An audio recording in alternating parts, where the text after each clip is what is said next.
YouTube, what is up? What is up? I thought I'd get out on today and do a little quick moto vlog since the rest of the week is forecasted for rain. This past couple weeks we've had some pretty bad weather with hail the size of baseball and grapefruits and rain that fell in every single direction. We've been through every kind of rain there is. Little bit of stinging rain and big old fat rain. Rain that flew in sideways, and sometimes rain even seemed to come straight up from underneath. So today I wanted to get out and do a little quick moto vlog, enjoy the weather while it lasts. And there's two subjects I wanted to talk about. One is going to be engine break-in, and two would be my 1,000 mile 4-month review on my 2015 R6. Alright, let's get right into it. So with the engine break-in, you may or may not know, I didn't know at one point, that you have to break in your motorcycle engine. You don't just get on it and ride it like you would, or some people ride every day. Some people ride more aggressive than others, but you don't just do that. The manufacturer has a specific way that they want you to break in your engine. And why? Is because the engine components need to wear themselves in properly, or you can have, they say you can have problems further down the line.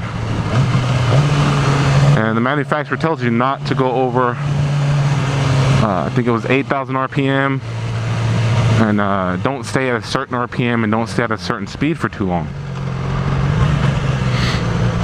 You're going to want to fluctuate your speed, and then you're going to also want to do this. You're also going to want to do this up to your 1,000 miles. Once you get to your 1,000 miles, you can ride the bike just any way you want to ride it. That is one way of doing it. I personally did not do it that way, and I did it at my own content. The second way would be throwing it on the dyno. Now this way I think is way too aggressive, and it's too strainingful for the motor right off the bat because it is a brand new motor. And I do agree with the manufacturer partly on taking it easy on the bike. Now, some people will take it, throw it on the dyno, and they'll pass it through RPMs, and I mean they're going up to 150 miles an hour on the dyno, and then plus they're going through certain gears to break it in. It's a hard break-in, as they prefer to call it, and they'll use the drum of the dyno to simulate the strain that your bike will get when you're out on the road. And I think that way is about 15-20 minutes, about 15 minutes of being on the dyno. But I did not go about that route. And the third way, which was the way I went with, was just ride the bike normally. Ride the bike like you normally would. Now, I do agree that the bike can handle its strain, it's the strain of an everyday ride, if you're not too aggressive on it. If you prefer to be, that's your choice. But I just rode it like I would any other day. And yes, I did go over the 8,000 RPMs. Yes, I did stay at sometimes at a certain speed limit.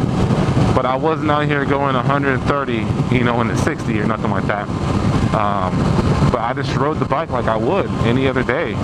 I was a little bit aggressive on it, but not too much.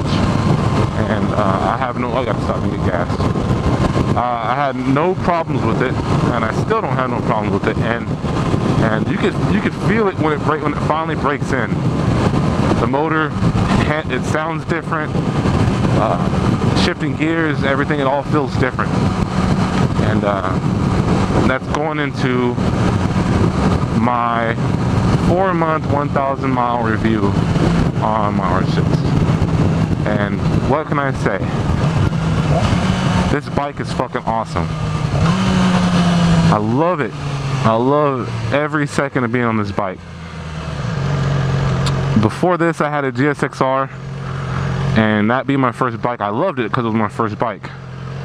But this is a whole nother monster. To do a little comparison about them, I noticed that with my 2008 GSXR 600, it had more torque. This R6 has more high-end power. I mean, once you get up there, once you get up in the RPMs, she's gonna want to take off. There's no question about it. It's like, let's go, let's go. I want to go, I want to go, let's go. And the bike handles great. It handles better than my Gixxer did. You lean into your turns, and the bike wants to just fall right into those turns. So smooth, shifting, the gearing, everything is smooth about this bike. I have no complaints about this R6. By far, one of my best investments that I have had.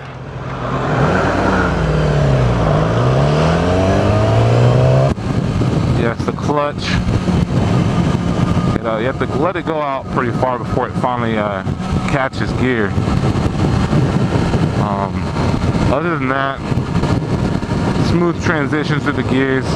I did go with full synthetic oil for my 1,000 mile, and I could feel the difference in the way it handles, the way it shifts, the way it sounds.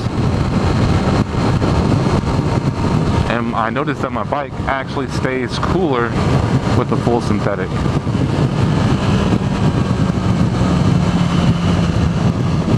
Hands down, I love this bike. I can't wait to continue to throw some mods onto it.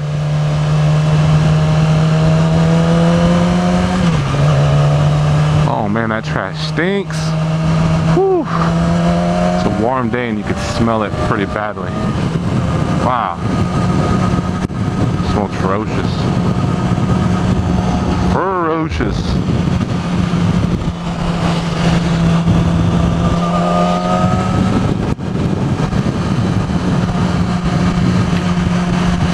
But all in all, I would recommend anybody looking for a 600 that a Yamaha R6 would be great for you.